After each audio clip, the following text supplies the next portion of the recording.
What's going on, everybody? Welcome into another episode of Table That Discussion. I'm your host, Howard Bender. With me here, the usual Friday crew, Adam Ronis, Jen Piacenti, Dan Malin, and Ryan Hallam, all part of the Fantasy Alarm crew.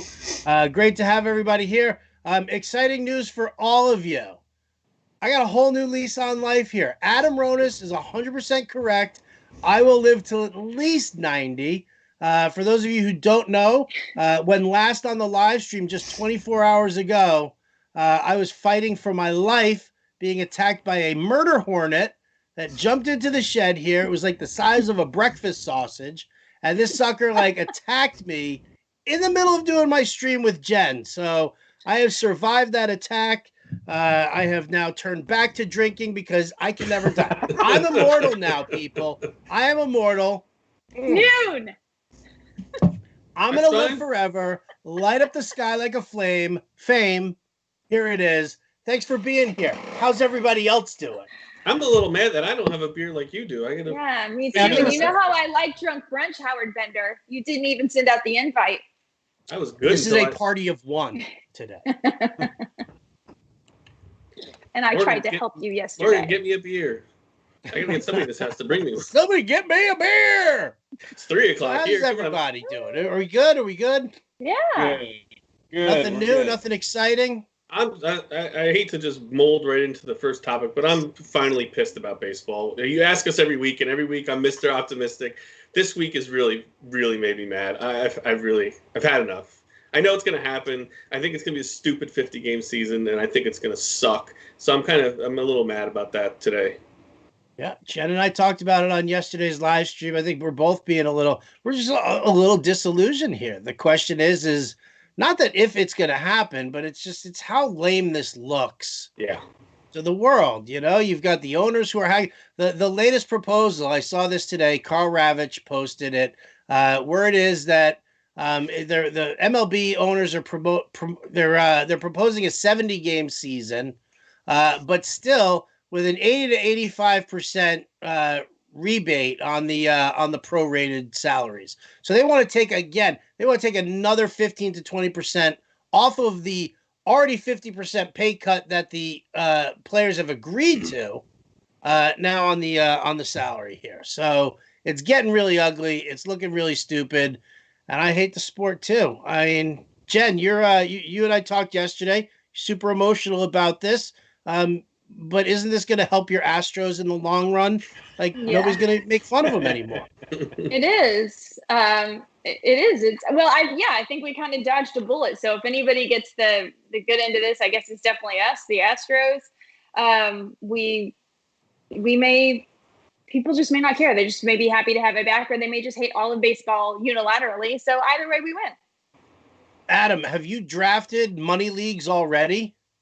Not since since April. I stopped. I told you I wasn't going to do anything until a decision was made. So I did most of my leagues though that were scheduled. There was one that was postponed that actually we were supposed to do in New York. Actually, a lot of industry people in it. Jen's in it, the GDD league. So I haven't heard anything. If we're going to redo that, I'm sure we'll probably get an email if they do make it. I think we are. But that's the only one I think that I had scheduled that I didn't do. I had an NFBC auction that was $1,600. They cut it in half, and there was no overall, and we did that in March. So, I really don't want to redraft all these leagues either, though. That's the thing. Everyone is saying, well, you got to redraft. Well, what if you got 7 leagues and you need to reschedule those? And then you want to add 1 or 2 more. I kind of really don't want to do all of them. What am I supposed to do? We're going to do Tout Wars over, Labor over, Home Leagues over.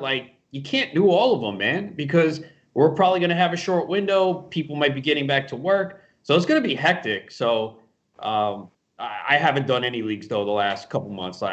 Until I knew what the plan was, how many games were going to be played, there's no point. So specific to people who already have a lot of leagues under their belt already, who did start drafting even before the outbreak, you got to pick and choose. So the most expensive, the higher the entrance fee, the more likely you are to redo your draft. No, I think it really comes down to each individual league, and you're going to have an overwhelming amount of people. What if What if it's 10-5, like a 15-team league, 10 want to redo it and 5 don't? How do you do it again? There's 5 people who don't want to do it. So the commissioner obviously is going to have to step in and make a decision. I think you might see a lot of leagues just be refunded. Yep. Yeah, I could see that. Dan, Yeah, are you dealing with that also right now? Not as much. I'm not in for fantasy baseball. I don't really play too many money leagues. But I mean, I kind of agree. Like, you're going to piss people off no matter what. You know, you're not going to get a full consensus on people that want to redraft or not. Like, it's a really crappy situation. There's really no right way to go about it. But I mean, I haven't drafted for any fantasy baseball. I think the one I did draft was a free. It's more about bragging rights, and that was a slow draft that I missed a few picks on anyway. You know, like, if you're a commissioner of the fantasy baseball league, I'm feeling for you right now. You're going to have some pretty upset owners. But I mean, I don't see how you can redraft every league. It's really tough right now. And Ronis hit the nail on the head. Like, a lot of people are getting back to work in a few weeks. I'm getting back to work in about 3 to 4 weeks. So it's like, I don't want to be, and I know the league's not going to be starting up. I don't want to be redrafting while I'm allegedly getting my career back up and running. Like, it's just falling by the wayside. Like, fantasy baseball and Major League Baseball, to me, it just doesn't matter right now. So it just sucks. Yeah, and that was what I was just going to turn to Ryan with, because, you know, you brought it up immediately. You're obviously disgruntled. What does this do for you as far as, like, where do you rank MLB among sports that you watch, that you enjoy, that you want to play? I mean, are you looking at it as, you know, football now drives the bus and football is going to be the number one sport? Do you rank basketball or hockey possibly over MLB, because this is just really pissing us all off? It still doesn't. It's not going to make me like the sport any less once it starts playing. It's just aggravating to hear all this stupid stuff every day. Like, they've wasted so much time and so much opportunity. Taking all this should have been done so long ago. They should be already, you know, halfway through spring training, getting ready. And now the problem is, not only for fantasy baseball, we're going to have a really shortened season. So, you know, for weekly leagues, it's almost useless to play. But also, they're gonna have to rush through spring training. So I think that we're gonna see a lot of, like, soft tissue injuries and pitcher injuries. I just think the whole season is just looks like it's going to be poorer and poorer quality the more time it takes them to figure this out. Well, if you're going to use that injury argument, you got to say that for the NBA, NHL too, right? I mean, it's different for what they are. So, well, I think pitching is a little less of a natural body movement than basketball or hockey. Like, to throw a ball 90 miles an hour 90 times in a couple hours is really not something your body's designed to do. It's why they have the ice packs up to their. Those injuries happen regardless whether there's a condensed season or not. We already saw some pitchers get hurt in the spring. It's going to happen. That's, like you said, it's not natural to throw. So that's going to happen regardless of what the schedule is. I think you guys are just emotional right now. If you're a diehard baseball fan, you're coming back. I don't care what you say. This is not about the diehard fans. We're just emotional right now. We've been dealing with this for months. The context there, everything that's going on, it's a bad cosmetic look. You know, billionaires, millionaires. But once the game comes back, the diehard fans will be back. The problem is you're losing the casual fan. There might have been people who were interested. Maybe they were going to watch in July when nothing else was on. Now you've turned them off. And that's the biggest problem, because baseball needs to try a way to grow the game. Clearly, the sport is slow. It's not appealing to the young generation. And now this, on top of it, that's the biggest problem right now, is the casual fan. The diehard fans are going to be back. You can sit here, all you guys. You can sit here, moan and complain, all this and that. You guys will be back when the game is played. Oh, absolutely. There's no chance I'm not watching. But yeah, this is just. Well, we're the diehards. But this is. We're not the problem. You know, we're not the ones that baseball has to cater to. It's the casual fan who's on the fence that they need to get in. So what does baseball do?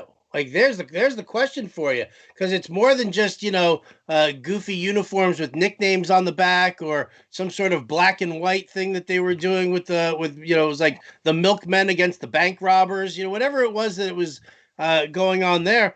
These are not things that are really going to lure people in. Like, that's kind of a problem there. So what's baseball going to do? How are they going to bring it back? The last time they had to bring it back, they allowed a juiced baseball, Sammy Sosa's corked bat, and Mark McGwire all jacked up on steroids, and that was their gateway into the 2000s. So what do they do to bring back that casual fan? Anybody have an idea?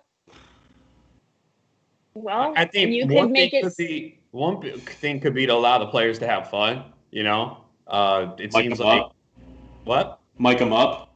that. I mean, look, everyone. I think most of us are against the 50-game season because it's just not what we're used to. But it could bring in new fans. It's a shortened season. Every game means something. Isn't that what some people say? Oh, 162 games. Every game doesn't mean anything. Well, now it does. And then if you have an expanded playoffs, again, it's not ideal. I would prefer, obviously, the longer season, especially for fantasy. But maybe it does help a little bit. It could. You don't know.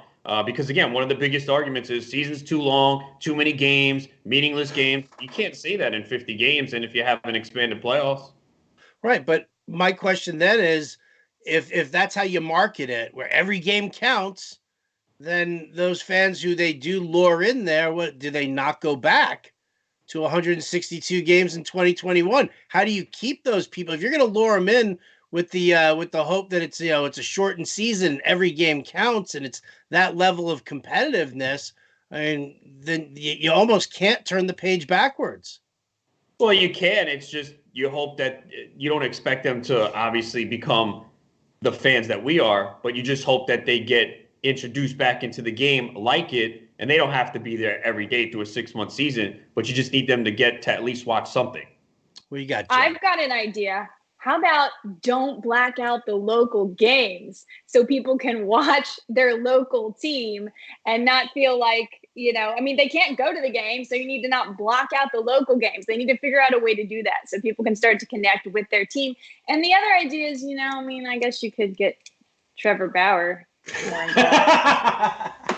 Extra bat flips. That's what. All right, 12 minutes into the live stream, Adam Ronis, you had 11:52, so that would actually put you at the closest there. Congratulations, Adam Ronis. He wins the bet on how long it would take Jen to bring up Trevor Bauer. One thing I think that they can do is somehow, they try to make it a better experience at the ballpark. Now they have the clubs and everything to do except watch the game. But if they can come up with somewhere to work this besides betting into the game, that's a way to get the younger generation somehow, some sort of interaction between your phone and the ball game. I don't know if it's like tweet at the game and they put it on the screen or some way to draw the younger generation somehow with an app or something with your smartphone and the game. Could possibly help get the teen, late teenagers, early 20s, because that seems to be where all the world is going.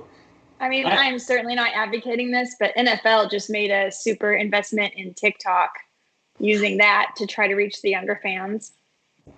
I don't know if MLB should go that way or not. Did you see the kid who got drafted and then posted the TikTok video at the MLB draft? I'm like, oh, things have changed. Things have changed very much. He's doing some kind of dance with like two girls, and I was like, could you imagine Pete Rose doing a TikTok after he got a ball game in 1975? Well, all right, wait. So, Dan, you're in like the production side of things. So, obviously you have to figure out different creative ways to keep young people interested. I mean, is there a way to end up doing that? I mean, the fear that I have is that you're going to have everybody at a baseball game and they're all just staring at their phones. Game's being played right there, but they're just sitting here locked into their phone. I think that's already happening. That's how you're going to get hit. Don't most people do that? Fences everywhere.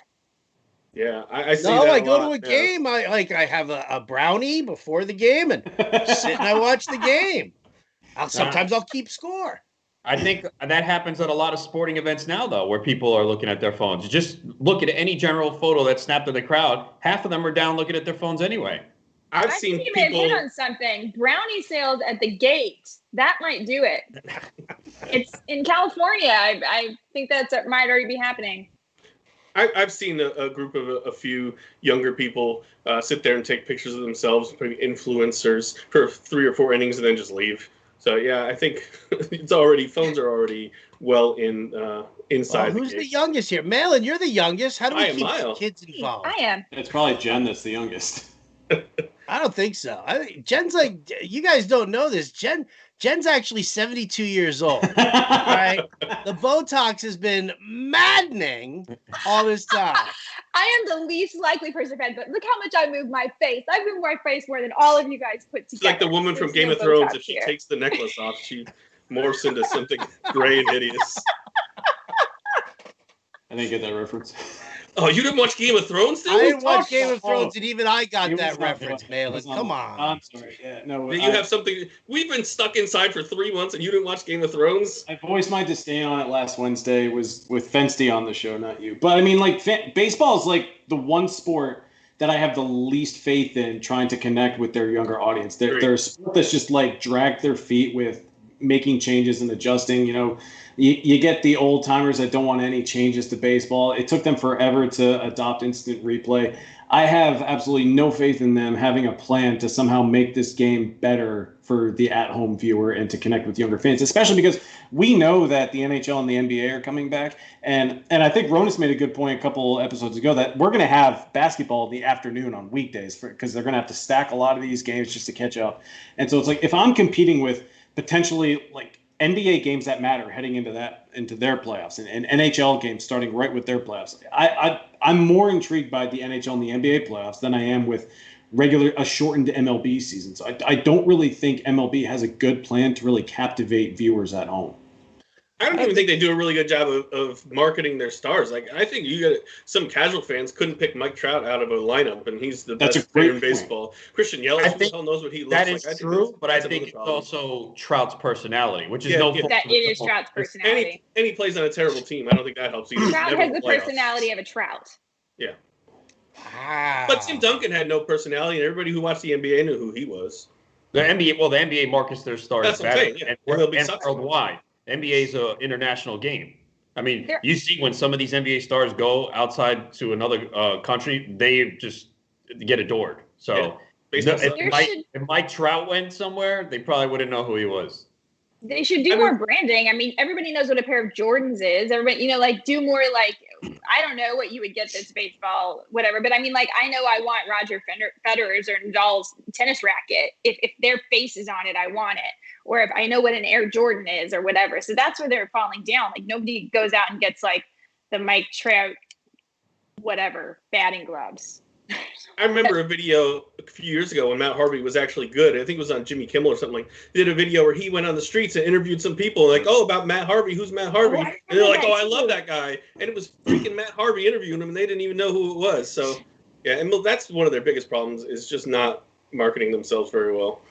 Well, definitely a problem for MLB, and I think something very telling that we're going to end up seeing with the way everything's going with basketball, hockey, and baseball all going off at the exact same time. I think we're going to see a lot of sad faces in MLB when they see TV ratings and advertising dollars at that point. We'll see those numbers. We'll take a look at it. Let's table that discussion for the time being right now. Let's make our way over to some football. I could segue it off of NBA because Jim Bowden and I were having a conversation earlier regarding Lamar Jackson versus Patrick Mahomes, number one QB in football. I said to him that we were going to do this here, and then he and I would do it on the show where we would have that conversation as well. So, when you look at Mahomes versus Lamar Jackson, which one do you guys, is there one who's better than the other? Is that person who might be better at real football, better for fantasy purposes? I'm curious as to how you rank these guys. And is there another quarterback who we can say can creep up and maybe supplant one or both of these guys as a top two QB? We'll start with Malin. Malin, what do you got? If I had to go for fantasy, I'm probably still going to take Patrick Mahomes. I understand that Lamar Jackson had an unreal season last year. I owned him in a couple leagues. I took a shot. Was a little weary on his passing capabilities, but he proved me wrong last year. Oh no, Howard's dying. So this is kind of killing him and Meyer. Budweiser, man, it's terrible beer. You gotta get yourself some better beer. I'm just kidding. I'm gonna live forever. I'm sorry, Dan. It's fine. It's fine. I'm more worried about you than my Patrick Mahomes argument. I care deep down. Listen, I'll take a bite of that triple bacon cheeseburger you got over there. I am determined to get these live streams viral, and if I have to die on camera, I will. That's a company man. That is a company man. All right. Anyway, so you got Mahomes in fantasy. Is he better in reality, Dan? I would also take him better in reality. I mean, he just came off winning a Super Bowl. He's been an MVP. I understand Lamar Jackson's been an MVP too, but we also know, like, Lamar Jackson, as much as he runs and as phenomenal as he looks running, like, he is at risk of injury. You know, it's not going to take one bad tackle for him to miss a couple games or an entire season. I know Patrick Mahomes missed a couple games last year, but he still threw for 4,000 yards and 26 touchdowns. His MVP season, we saw him throw for 5,000 yards and 50 touchdowns. This is a passing league. The Chiefs are the Super Bowl champions. For me, I'll take Patrick Mahomes in real football and fantasy football. All right, Jen, how about you? Patrick Mahomes, Lamar Jackson, or option C? I'm going to go with Lamar Jackson. I've already had this argument a few times. I had it with Ryan Hallam. I had it with John and Pemba the other day. Obviously, they're both fantastic, but I like the O-line much better in Baltimore. I think that I know they say he's going to run less. I don't think that's true. I think when he has the ball in his hand, he's going to. But in addition to that, he's highly underrated as a passer. He had a passing grade last year of 85.3 from PFF versus Mahomes' passing grade of 82.3. People don't realize that he actually got a lot better. He can only improve. Last year, he rushed for 1,200 yards as well as passed for 3,000 yards. I mean, that's just something you can't beat. I don't really see that changing. Of course, there's a risk for injury, but there's a risk for injury for Patrick Mahomes too. And in addition to that, a lot of Patrick Mahomes' production is dependent upon his weapons. Lamar Jackson can do it with basically zero, apparently. So I feel like he can only get better there. So I'm leaning Lamar Jackson. So, Ryan, if you were arguing with her earlier in the week, I'm assuming you think it's Mahomes. I did go with Mahomes. It was one of my quarterback preview articles a few weeks back on fantasyalarm.com. And really, really close. I mean, I watched a lot of Lamar Jackson last year, and there were games where you couldn't stop him. Like, it didn't matter what he did. He ran, they couldn't stop him. He threw, they couldn't stop him. He started to look like he was going to run, and then everybody charged, and then he threw it over the top, and someone running him for a touchdown. He's a phenomenal athlete.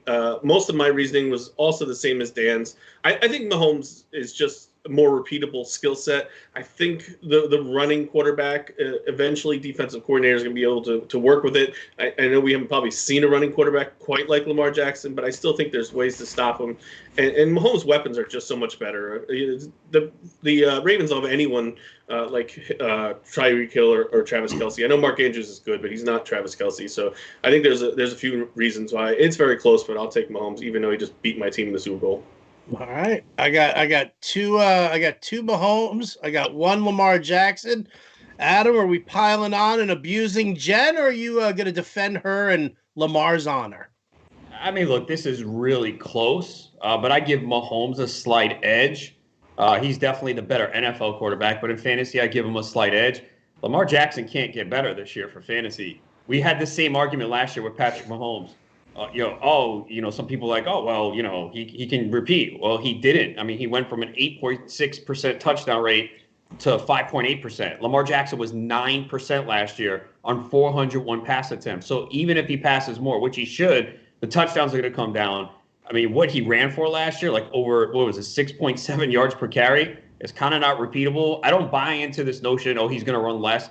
Look, it's Lamar Jackson, man. You think he's going to drop back to pass, see a lane to run, and go, you know what? Oh, I can't run as much this year. He's going to take off. It's instinct. So He's still going to be good, but everything last year looks like, how is that repeatable?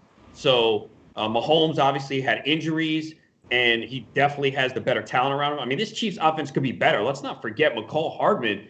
Guy averaged 20 yards per reception. He didn't have a lot of volume, but if that guy gets more involved in the offense, Tyreek Hill missed some time. Mahomes was banged up himself. And let's not forget, Mahomes can run too. Now, not to the Jackson level, but look at the playoffs. He had 7 for 53 on the ground, 8 for 53 touchdown, and 9 for 29 in a touchdown. He had 22 rushing touchdowns in 25 games at Texas Tech. So he can run a little bit too. But it's very close. I mean, you can't tell me like, oh, yeah, Mahomes is far better the way Lamar Jackson. I don't see it because Lamar Jackson's going to have a high floor every single week because of what he can do on the ground. And he does a really good job of avoiding those big hits. He will run out of bounds. So I give a slight edge to Mahomes. But if someone says Lamar Jackson, I'm not going to argue with them like crazily.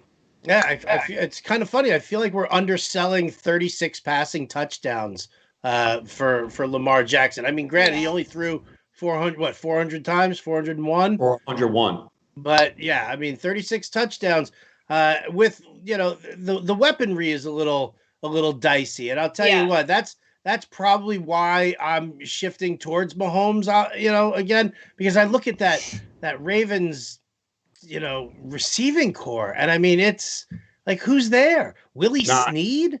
I think you're sleeping on Marquise Miles Brown. Boykin. we got to give Marquise Brown more credit. I love Marquise Brown. I'm not going to take anything away from Marquise Brown. What I'm saying is behind Marquise Brown and Mark Andrews, who are the receiving targets there? Snead, Boykin, DuVernay, James Proche. I mean, they don't have anybody there. And I mean, even if you wanted to say if they didn't trade Hayden Hurst, he probably would have been the number 3 target on that team. Which do you think is more likely to happen? Mahomes to throw for 50 touchdowns again, or Jackson to throw for 36 again?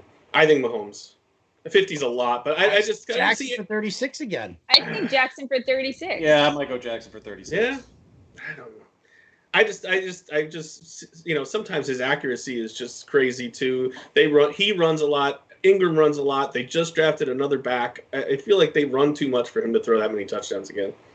On non-play action throws last year, Jackson had the best passer rating with 111.6. He's not a bad passer. No, he's he not. can only get better. He's not terrible. So, I mean... Well, the defense has to worry so much about the run game and Lamar Jackson running. So it opens up the passing game in a big way. He's just hard you're talking about stacking the box and putting a spy on Jackson. That's, the most common thing that we're going to end up seeing. So, which is why I was just stunned that Baltimore didn't get him a legit another weapon just in the receiving core. So, and speaking of receiving cores, we'll table the quarterback discussion here, and let's talk about second and third year wideouts. Jen, you and I were going to talk about this a little bit more detail yesterday, but I got attacked by a murder hornet and had to fight for my life. So, I figured it'd be a good opportunity to bring it here and share this with the others. Let's start with the third year wideouts here, because I think that's the interesting one. That's, it's long been a myth of fantasy football. Remember when everybody was telling you for fantasy baseball, age 27 players, that's who you want. That's who it is. You got to get the 27-year-olds. They're going to do it. Third year wideouts. That's the season that everybody says you've got the big breakouts. So the question is do you believe in the third year wideout? Is it just not a myth and it's just actually believable? And if so, which of the third year wideouts this year do you see taking that step forward into potential elite status? Let's start. Well, let's start with Ryan Hallam, because I don't think there's a third year wideout on San Francisco that we have to worry about. I think Dante Pettis, but yeah, you don't have to worry about him. I don't think a third-year breakout is really a thing. What I think for football, and especially for receivers, it's situation. You could be in your third year and be on a terrible team, and it doesn't make a difference. You're not going to break out. Corey Davis comes to mind, a former top 10 pick, and just still hasn't broken out. Sometimes it's the ninth-year breakout, like Devontae Parker last year. So I don't think that the third-year breakout is necessarily something you look for. It's more about have you had the same quarterback for 3 years? Have you had the same system for 3 years? Familiarity more than just however many years you've been in the league.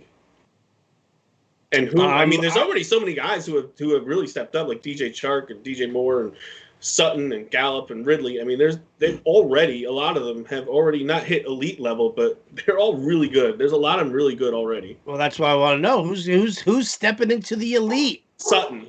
Sutton for you, Adam. Ridley. Yep. Yeah, that's what I'm talking Ridley for about. me. With Julio already there? Yeah. So you're going to have 2 receivers in the top 10? Why not? Didn't Tampa Bay do that? Explain, Adam. It's possible. Details, please. Yeah, I mean, look, you look at the depth chart for Atlanta, it is very thin at wide receiver. They're going to have Russell Gage in the slot. Ridley has not seen the amount of targets that allowed him to break out. And last year, before he got hurt in 13 games, he was top 15 in points per game. And that's another thing. Stop with the whole, this guy finished as running back 19 last year. You got to look at points per game, man, because That's really more significant, and really was already top 15 last year. We saw he was getting more targets when Sanu was gone. Hooper's gone. Yeah, Hurst will fill into that role, but Ridley's going to command more targets. Their defense is terrible. They're going to be playing from behind. I mean, Ridley's in a position to step up. And Julio Jones, I've said this a couple times.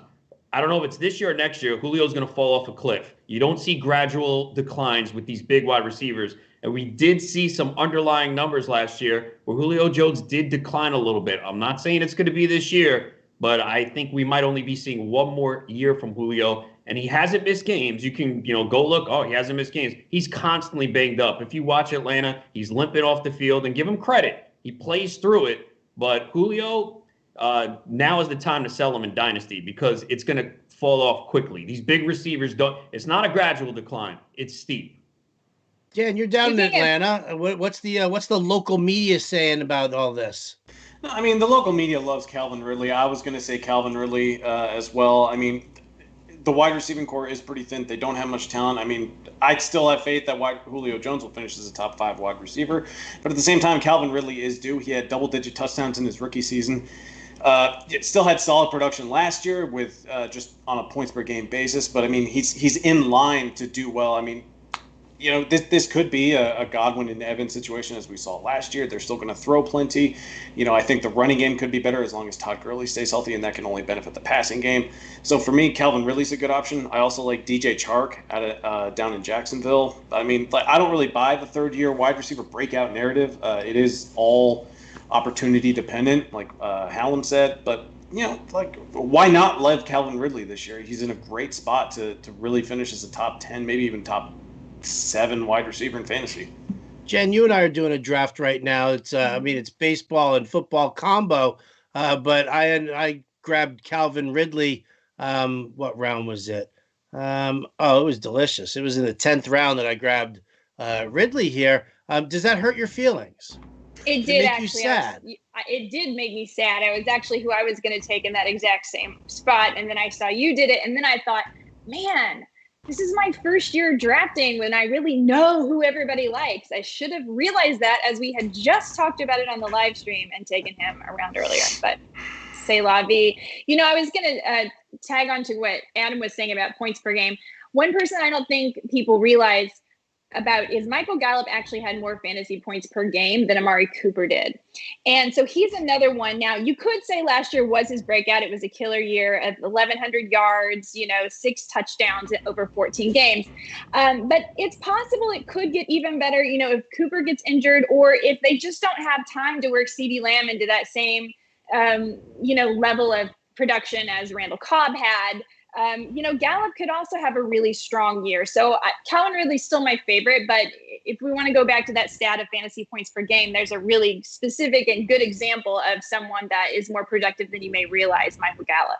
I think Gallup also finished just like 90 yards receiving behind Amari Cooper too. So, I mean, the addition of CeeDee Lamb kind of raises some questions about his value, but Michael Gallup is a really good option to break out in the third year. I mean, he was right behind Cooper last year. This could be a breakout year for Gallup. And if Gallup can hold on to the football more, he had like 10 drop passes too.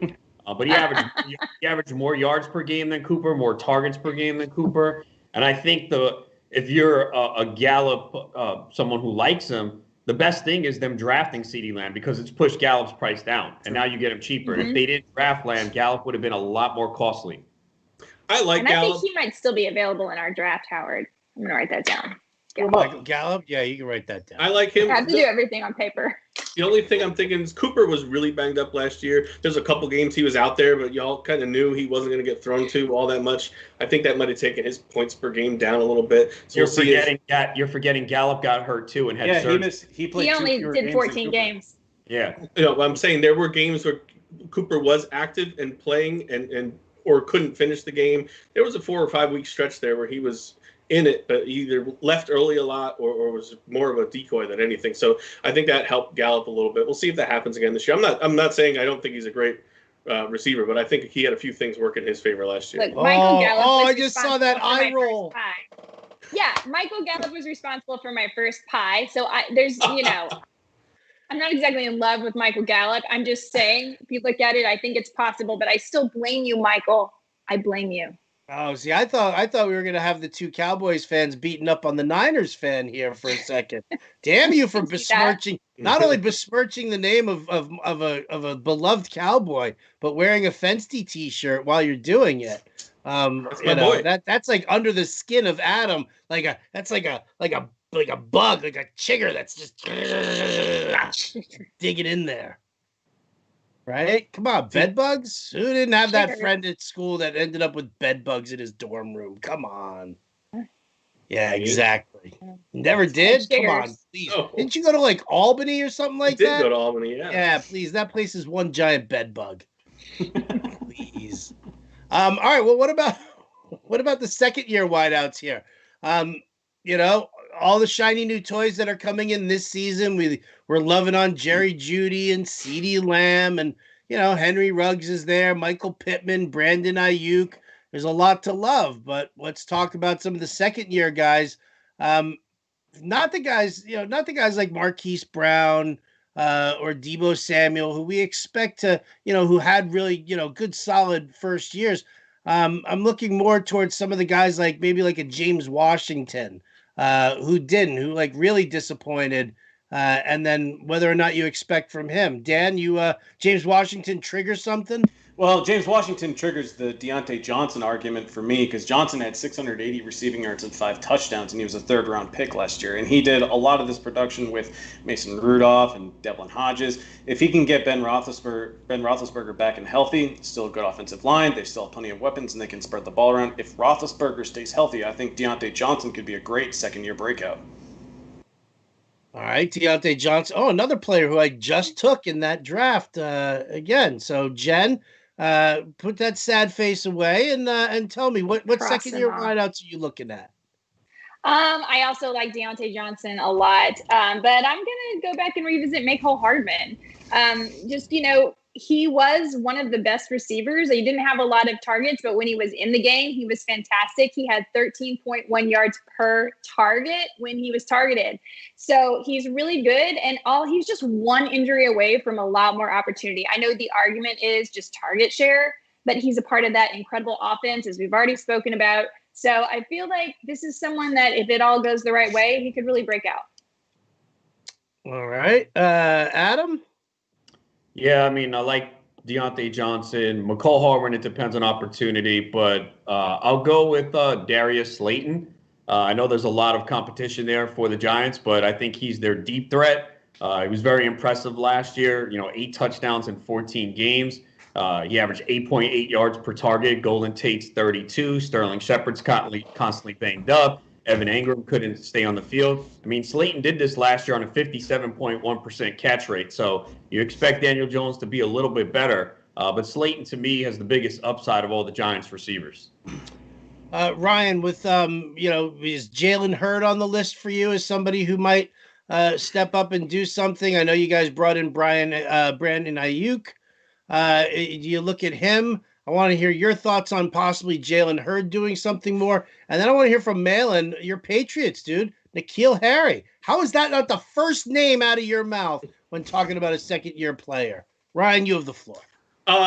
No, I'm not really expecting huge things out of Hurd this year. We'll see how they work him in. I mean, obviously they didn't play at all last year, so it's kind of a complete wild card. And they have a lot of depth at wide receiver. There's no real star. Kittle is probably the closest thing, and Deebo. But I think there's just so many different mouths to feed that I'd be surprised if Hurd came in and had a real fantasy impact in his second year, which will really be his first year. Dan, just jump right in, man. Just shout it out right when you know it. I mean, I'm not crazy about N'Keal Harry. I do have concerns about Jarrett Stidham at quarterback. I like hearing that the Patriots are confident in him. But I mean, we saw Harry have some ups and downs last year. But the Patriots' draft record in just drafting wide receivers hasn't been great. If you go back to Aaron Dobson, Kenbrell Tompkins, these are guys that just haven't really panned out. And I know they spent a first-round pick on Harry last year. I'm a Patriots fan. I'm just not in love with Harry this year. I may just avoid the Patriots altogether in fantasy. I know that's kind of the general consensus. But, for me, I'd rather go with Deontay Johnson. Heck, I'd even go with Preston Williams down in Miami. Oh, yeah. That's what I was going to say before you asked me. All those guys, like Deontay Johnson's going like 8 rounds ahead of Harry. So, like, there's no argument there. I'm not even, like, considering Harry in most formats. Okay, all right. Yeah, I would. I mean, who do they have to throw the ball to? Last round, yeah. Right. I mean, we're talking about a guy that was hurt last year, where rookie wide receivers tend not to do anything with New England, but Brady's gone. They have to play Harry. There's a big body guy that could be a red zone threat, and he's cheap. Like, again, it's all about cost. I'd absolutely take N'Keal Harry where he's going right now. Which is in the last round, which is great. It really is. It's kind of down there. All right, well, we'll table the wide receiver discussion here. I got all the notes from what Jen said, so now I get to make 2 picks before her next one there. It's like shooting fish in a barrel. Man, it's so easy. I've been sniped so many times in this draft. It just happened. I was going to take David Price, but it's okay. I got Rich Hill, Scott Engel. Yeah, I'd rather have Rich Hill than David. I would rather have actually, Rich Hill anyway. Rich Hill in a shortened season actually probably isn't bad. Right. Oh, it's going to be awesome. No, I just thought I might be able to wait, but I was debating. But this year he he's made only the going to miss decision for me. 35 games instead of the usual 85. He can pitch 130 only innings gonna be with a making high 10 strikeout starts rate. 10 starts, we're good. Rich Hill's my man. He's going to be a big sell-high candidate after 4 starts, Jen. It's going to be amazing. Yeah, those will be fun columns this year. Buy low, sell high after 4 games. Oh, look who just volunteered. Wonderful. Some of the season's over. I got NBA sports betting. Stock Watch with Adam Ronis. What are you going to do with this guy? He's had 12 at-bats, and he's hitless in all of them. What are you going to do? Buy low. All right. Scott Fishbowl. Still all the rage all over Twitter. If you guys don't know what the Scott Fishbowl is, well, you're doing it wrong. And you should follow Scott Fish at ScottFish24 on the old Twitter machine and figure it out. Now, I know Adam and Jen are in it. I know Ryan Hallam is in it. Dan, did you get an invite to the Scott Fishbowl? Yep. You are. Yeah. Did any of you guys put in a request for what division you were going to be in? Yep. I did. Yeah. I did. Oh, everybody did. Look, everybody played along here. Jen, your hand went up first. Go ahead. What division? Because here's the question. I want to know, in honor of the Scott Fishbowl, what your favorite toy or board game or whatever growing up was. So let's start with where you went for in the Scott Fishbowl, and then does that reflect in reality? Well, I wanted to stay completely true to what we discussed on the live stream, and you had asked us which toy we would go with. And I said Care Bears. And lo and behold, there was a Care Bears division. So I requested Care Bears. So any of you guys who requested Care Bears, maybe you're playing with me. So Care Bears is where I went. What was my favorite toy, really? I saw he posted a list of toys Spoons this on the morning. face, I think, is what it didn't was. That's not... Spoons from the diner. We had to steal spoons from the diner. My dad couldn't afford toys. This is before Amazon Prime. We had to. My favorite toy might have been, I loved hula hoops, light brights, My Little Pony, and Barbie. Loved the Barbie, but there wasn't a Barbie category. There is a My Little Pony category. There is. There was. I had a purple one. So My Little Pony would be a close second, I suppose. You had me at Light Bright. Wow. I almost requested Light Brights are awesome. Big fan of the Light Bright. Adam, what'd you request, and did it reflect reality for you? I know you were always out playing baseball, but yeah, you never had toys. I had requested something, but I just switched it right now to Care Bears to be in general. But honestly, I was thinking, I'm like, who's picking Care Bears? Like when I saw it. So I chose wiffle ball. Going back to what you said, yeah, I was out playing wiffle ball a lot as a kid, man. It was so much fun. So, but I might switch to Care Bears to be in Jen's league. I think everybody's getting ready to switch to Care Bears. Oh, we're not even guaranteed, though. No. Like the No, league. of course not. And I didn't pick a draft spot, just so you know. I think I want to be able to play from any position. Like I don't care. Does anyone have an idea of what the most popular couple will be? I don't. He posted it yesterday or the day It's before. wrestling action figures, I think. Really? Really? Okay. Yeah, it's like 74. A lot of fantasy people love wrestling. I don't get. I mean, yeah, I don't get like it, but I mean, I do too, but I was straight. I watched it when I was a kid, and that's what I was going to say when I came up was I had all kinds of wrestling figures when I was a kid. Now that I'm an adult, I've grown out of it, but I had like everybody, and like the paint would rub off, and we would paint new like suits on them and stuff, and change their makeup, but that's what I had. Okay, so you played with dolls. I got you. I got you. Did they dress up also? Did you hand sew a feather boa for Jesse the Body Ventura? Maybe I did. Explains why you had a blonde wig on hand very easily. That is true. So, Ryan, did you select wrestling figures? I did not. No, like I said, I grew out of that. I went with Garbage Pail Kids as something that was very, very popular when I was a kid. So that's where I went. Garbage Pail Kids. It was these cards, but they were stickers, and they came up with little nicknames for like everybody. With Adam Bomb. There you go. Okay. And it was a whole thing to disgusting collect. and I was gross. also, it was usually something gross. It was a boys like thing. Somebody was vomiting on the card or something like that. But when it first came up and he had said on Twitter that it was going to be toys, I had asked him if there was going to be an adult division, but he did not answer that text. So I didn't see that in the choices. Malin, right now, go to Google and type in Daniel and then Garbage Pail Kids. And that'll tell you who you would have been as you were growing up. I'm going to do it right now for Howard. Let's see what I got here. Go to images. Drippy Dan. There you go. That's you. I get. Oh my God. Brian Ryan. I got Soured Howard. We can't see that ugly. with your virtual background. Oh, there you are. Jumping Jim. All right. So you went with Garbage Pail Kids, but wrestling action figures were your favorite toy. Yes. Until you were about 18 or 19, and then somebody said, "Hey, look, girls." Yeah. Right. Okay. Hopefully a little before that, but yes. Late bloomer.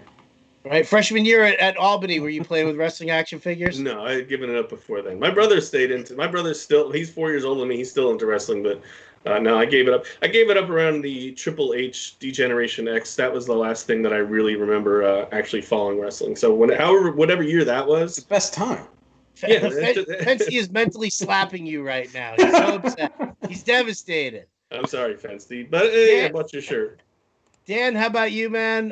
What division did you request, and what was your favorite toy growing up? I didn't really pay attention to the divisions. I kind of just scrolled down really quickly and landed on Monopoly. I went with that one, but then I wish I had scrolled down far enough, because when I was a kid, my favorite toy was like the Street Shark action figures, and it was based off the television show, like the cartoon show. It had a very short run. It was like Teenage Mutant Ninja Turtles, but dumber, with like 4 brothers, and they were transformed into half shark, half humans. And I had all those action figures. Those are my favorite toy. But yeah, sadly, I kind of went the boring route and went with Monopoly for the Scott Fishbowl. Yeah, what's up with the hipster? Gonna be aloof. I don't really care. I just scrolled through, and whatever it landed on, it landed on. I really don't. What's that about? What's that attitude? Well, it's my 3rd time playing this. I'm not trying to like toot my own horn. I'm sure everyone else has probably played more, but at the same time, I know the division doesn't really matter for me particularly. I don't try to pick or get into the most popular ones or play in the divisions that have the biggest names in the fantasy industry. It's just give me a division. So you're saying you don't want to be a Care Bear? Pretty much. Yeah. He's saying he's above this. That's what he's saying. His inner child is being strangled inside him right now. And turn you around. 2 years ago, when it was comedy thing, I cared about it. Last year, when it was video games, I haven't played video games in a long time too. I don't even know who the character was, the division I went in. But this year, yeah, I'm hoping to land the Garbage Pail Kids. I landed in the Pikachu division last year, and I didn't give a crap either. Like, I figured that'd be right in your wheelhouse. I mean, it was. I just don't care about the division. I'm with Dan on this. It really doesn't matter. I mean, like, of course it doesn't matter. It's fun though. It's not fun. Is it really? Like, that matters? Your division name is going to really, like, bring joy to your day? Back to your childhood. You know what? I had fun with Legos. I had fun with Playmobil. So go play with Legos after this. What's that? So go play with Legos when we're finished. I'm not doing that. It's just the division. It's the memories, the but camaraderie, the conversation. To get the one you want. Yeah. So why are you wasting energy? You're a pill, dude. You're a pill. That's the problem. You are the ultimate stick in the mud. No, I'm not. It was like when you were on the round table and you're like, it doesn't matter. No, it really doesn't. It's like once you just gotta like weed through all the bull crap, you just realize it's a massive, awesome fantasy football tournament, and it's just like the divisions. It's just a different theme every year, and like, it's sparking interaction between people and it does, who can talk about their division name charity and as stuff well. like that, and then the charity. That's what matters. And it puts everybody into a great mood, except for Adam and apparently you, hipster Malin over here. Don't grow up and be like Ronis. This is what your future's looking like. I want to give more to charity when I'm having a good time. And if I'm having a good time. What happens if you don't get the division that you wanted, that you're sitting here passionate about? Then you're going to cry? Yes. No, not at all. On Twitter. It'll probably be another cool toy from childhood. Yeah. What if it's something you hated? It doesn't matter. Like I said last year, I don't even know what video game it was, but whatever. Exactly, because you don't care, because it doesn't matter. Man, you all need some more joy in your life.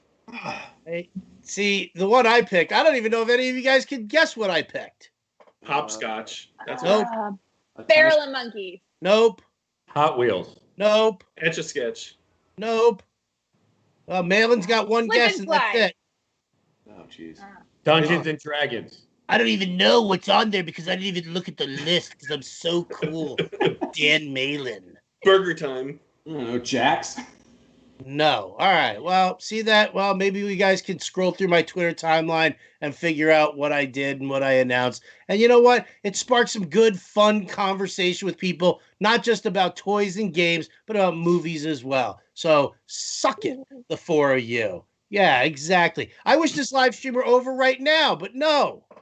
We're going to get into another topic. I'm going to table the toy discussion because you guys are four too cool for school people. Wait.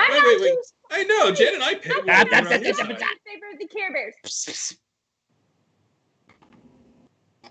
Yeah, exactly. Oh, everybody look down in shame right now. Each one of you. Malin, you disgust me. Sorry, Dad. Sorry, Dad.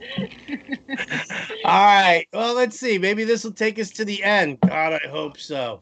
And let's talk about which city deserves a new franchise in one of the big four sports. I actually think this was too cool for school. Malin's topic of conversation, or maybe this was Ryan Hallam's suggestion. I don't know. Either way, who cares? What city deserves a franchise? Adam, what city deserves a franchise? Pick a big four sport. It doesn't matter which. Yeah, I'll say Seattle deserves to get a basketball team back. You know, they had some good teams there. They got to the finals, and then all of a sudden they depart to Oklahoma City. So they have some history there. They had a pretty passionate fan base. So I say Seattle deserves to get back a basketball team. Is this like when Art Modell took the Browns out of Cleveland and moved to Baltimore, and NFL gave Cleveland a team anyway? God knows why. Cleveland's a pit. Not as drastic, but yeah, I could see that comparison. I mean, the Supersonics also had Kevin Durant too. It's like they had a franchise superstar to build around, and they just up and left to Oklahoma City as well. They had Sean Kemp, Gary Payton. They had some good teams. They were also the first 1 seed to lose to an 8 seed. If you remember Mutombo crying on the floor with the ball, maybe that's why they left. Maybe. Jen, what city deserves a franchise? I'd say Portland, Oregon. Because deserves what? Like a football team? A football team. Yeah, because it would be fun. And Portland, Oregon is a really cool, young, hip city, actually, if you haven't been there. They have great donuts and wine country really nearby. Don't think all the granola-eating tree huggers are going to reject football?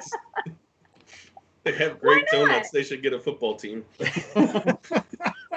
If that's the case, Half Moon Bay needs a football team. We got like 3 donut shops here.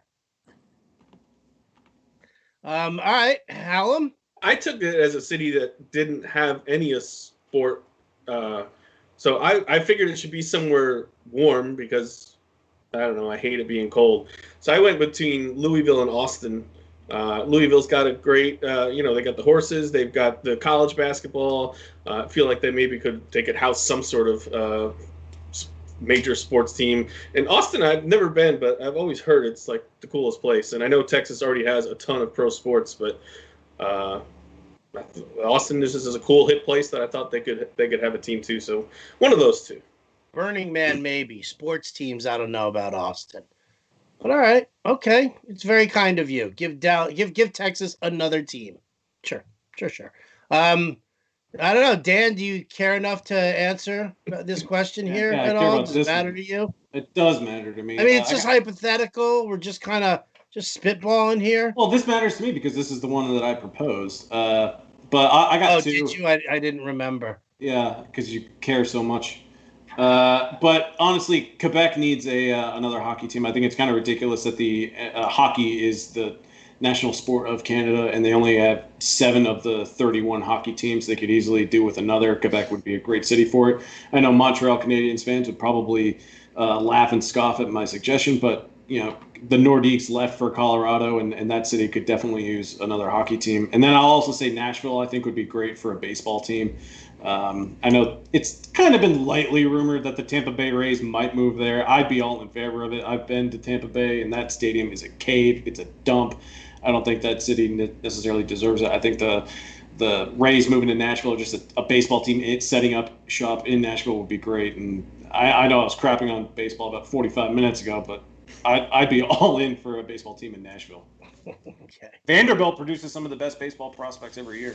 Well, in true millennial form, you can flip-flop all you want, man. You want a baseball team, you don't want a baseball team. You don't care, you do care. We're all in on that one. Great stuff, as always here. You know what? I'm just going to cut this show early. That's it, right? I'm not even going to wait the extra 2 minutes to deal with you gay people. I'm disgusted. I'm going to go and you know what I'm going to do? I'm going to go play with the toy that I requested for the Scott Fishbowl thing right now. Actually, that's what I'm going to do. I'm going to have a little snack, going to hang out with my wife, and we're going to use that toy. And don't even. Listen, I told you I'm celebrating. It's a new lease on life. Look, I'm almost halfway through this beer. Wow. Only took an hour. Not bad. Only took an hour. So what happens when you don't do a lot of drinking?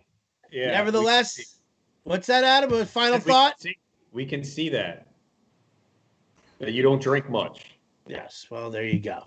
On that note, I will thank my illustrious panel here: Adam Ronis, Jen Piacenti, Dan Malin, and Ryan Hallam. Big thanks to Matt Sells, my producer. Big thanks to the Murder Hornets for staying away from this live stream. I'm Howard Benner of the Fantasy Alarm. Catch you next time.